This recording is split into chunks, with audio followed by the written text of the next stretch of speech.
Hello, ladies. Good evening. Happy Tuesday. Oh my goodness. Today is a subject that I'm really excited about and also really passionate about. It goes back to part of the reason why I even started this group and why I put so much time into it. What developed my online programs is the subject at hand tonight. So I'm super stoked to get into it. I'll let a couple of the ladies hop on and find the live. If you are on here live, I'd love to know that you're here with me. And if you're catching the replay, I'd love to know that you stopped by. Strength. Strength is so important for us. Oh my gosh, so important for us ladies. We need it. We crave it. Our bodies love it. And we usually see a lot of gains from it. And so tonight we're going to talk about strength.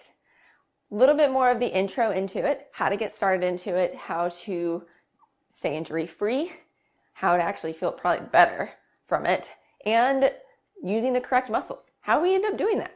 What's this magic secret sauce that is not being shown to everybody of how to actually use our butt muscles, how to actually use our lower core. These guys that I used to train so much for. I used to train so much for. I do Russian twists, I do leg lifts, little twiddle feet, like a little flutter. Like I did so much stuff and I would hardly ever feel it down here. You're like, guess it's just not getting there. Would I feel it in my hips? Oh, hell yeah. Would I feel it maybe in my back? Sometimes. And so a lot of things that we're going to go over today are stuff that personally I have learned the hard way. And I'm sure a lot of y'all have also learned the hard way within strength training and how to get into it. Have you guys learned that you don't always use your lower abs or don't always use your butt? Just comment below if that's the case. If you're like, nope, never feel those lower abs. I don't even know what they are. They're hiding. Or, nope, I don't know what my butt is. Or the things called our shoulder blades. What the hell are those? All of these things are super, super important, especially for us ladies. Y'all, we're built more for endurance. As we look at ourselves, we're built more to go farther. We don't have as much muscle mass. And so our power, strength, that amount of oomph we can give is a little bit less than males. We are different when it comes to mountain biking, when it comes to training. We do not need to train like them. We need to train like women. We need to train how our bodies actually need. This comes in to staying injury-free, to not just riding. Y'all, we need strength. That's how we hold ourselves together. I've had ladies that can go out and bust a move on 50 miles, but they don't know how to activate their abs. So then they have back pain and hip pain and knee pain, but they just know how to fight through that. Does that create longevity? Does it create people coming to see me as a physical therapist versus me seeing people in my fitness training programs? Oh, hell yeah. So why I started this group, why this group actually came about. Yes, it was to build an online community, which it is amazing at, but it was to change perceptions of strength.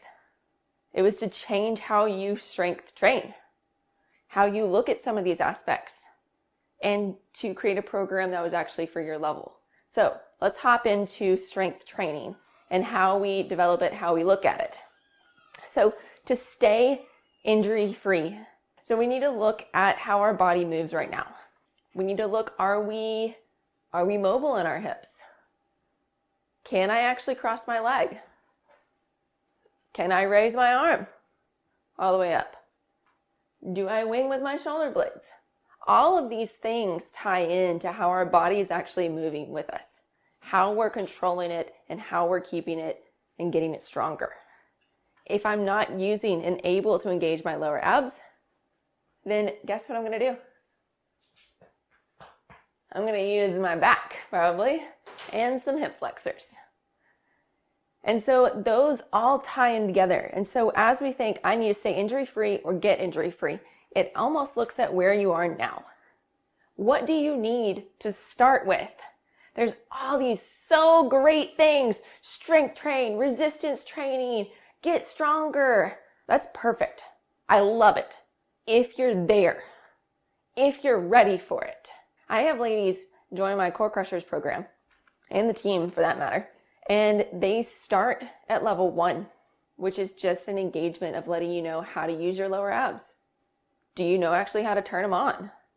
If you don't know how to turn a muscle on, then how the hell can you actually get it to work with you in an exercise?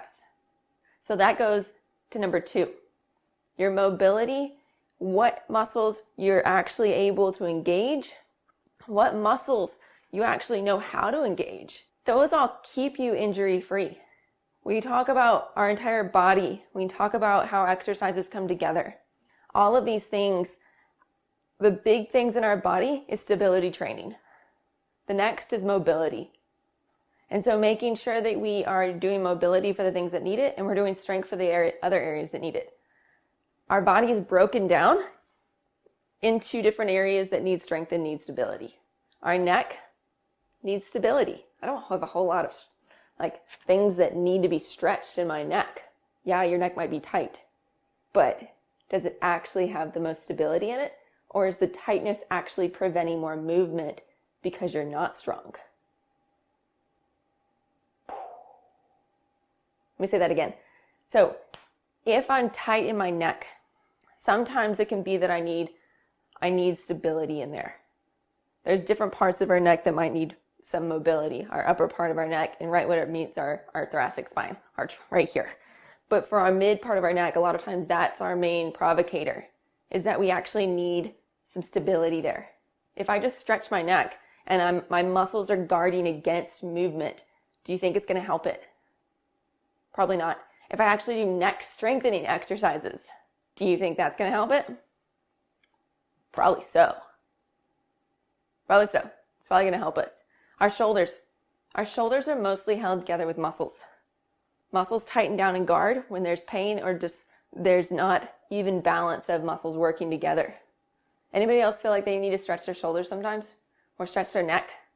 That's another area that it actually needs more stability in it. And so if I just stretch my shoulder a whole hell of a lot, am I going to get what I need for it? Massage is different than stretching, just as a heads up, because massage can make muscles work better.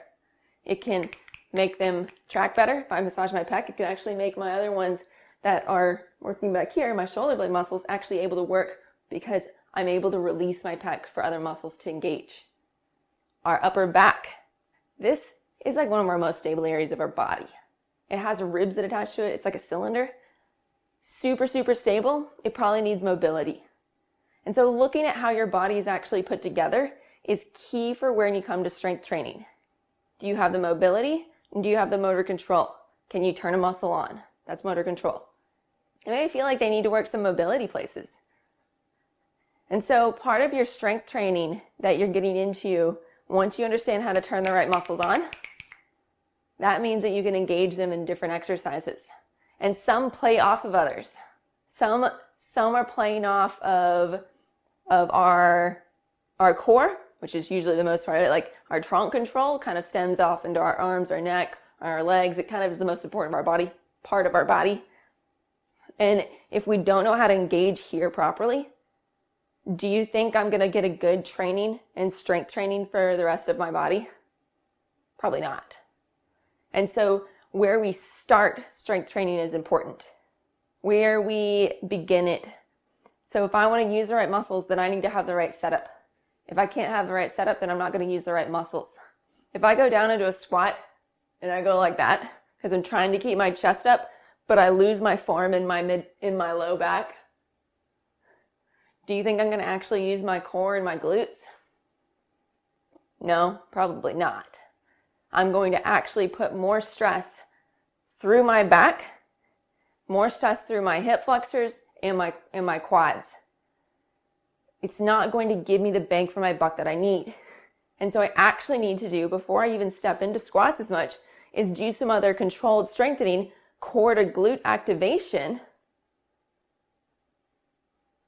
in that before I actually even go down into my squat. And so this is where we use exercises as tools. This is the third bit of this kind of spectrum. Number 1 is mobility. Number 2 is motor control. Are you able to engage and turn on the right muscles that are the base? 3, exercises are tools. Yes, you can have exercises as something you want to get better at. You want to lift more heavy shit. Okay? That's perfect and fine. I love it. But before you go lift that heavy shit, I need you to do other exercises that are probably tools to help you lift more heavy shit. Okay? And so if I can't squat, then some of the other exercises that I need to be doing, you even see me down here, I'm working on my trunk control with the use of my glutes instead of letting that sag as I go back to that donkey kick. It's a tool to help me learn. It's a tool to help me strengthen those muscles in between time. That's what it is. Exercises are tools. And so if you look at something, you're like, oh, I don't want to do that exercise. It's not hard enough. Look at why you're doing it. What's the purpose? Why are you doing what you're doing? Do you have a reason? Has anybody told you what reason that you're doing it? Work on rotational support, work on core strength when it comes to mountain biking, work on it engaging your glutes better, trunk control for it. Has anyone ever told you these things? These things are super key and critical. That's why we do our exercises. It's to make our exercises our tools. They're useful things. We break them out when we need them, which is most times, but we can increase them also. It's also the level of tool that you need. That's also important. Making sure you're doing an exercise that's hard enough for you, but not too hard for you.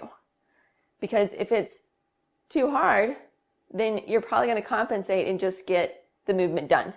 I can squat and still look like this.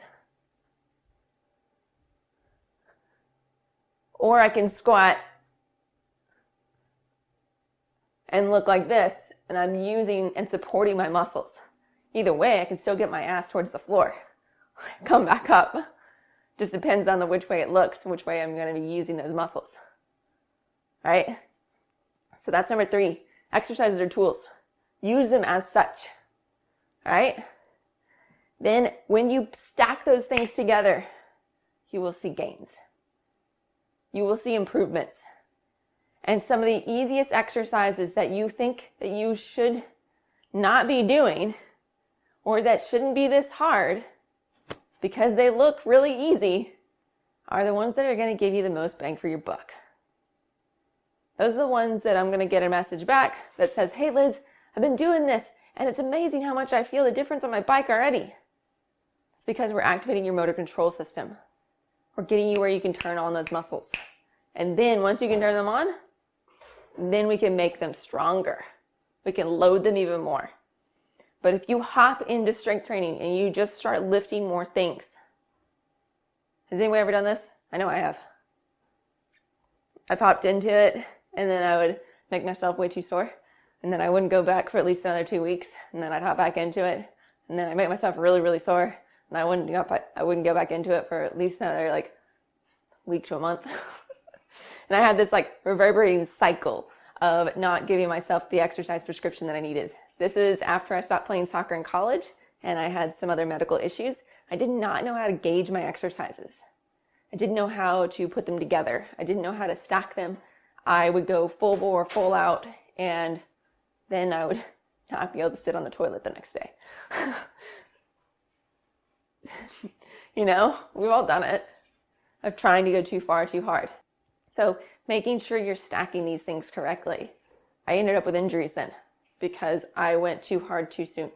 I didn't do the exercises that were appropriate for me. I didn't look at them as tools. I just wanted to do the hardest exercise that I knew to do because I thought that would give me the most gains. That is not true. Not every workout needs to be extremely just taxing. Sometimes you need to go steady. Sometimes you need a little bit of push.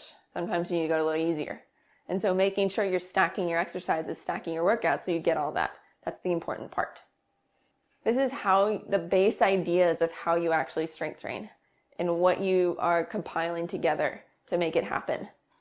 The main areas that we want to make sure we hit are making sure we have mobility, making sure we know how to activate different muscle groups, motor control, and then that will help us use the right muscles, seeing exercises as tools and not just something to get better at.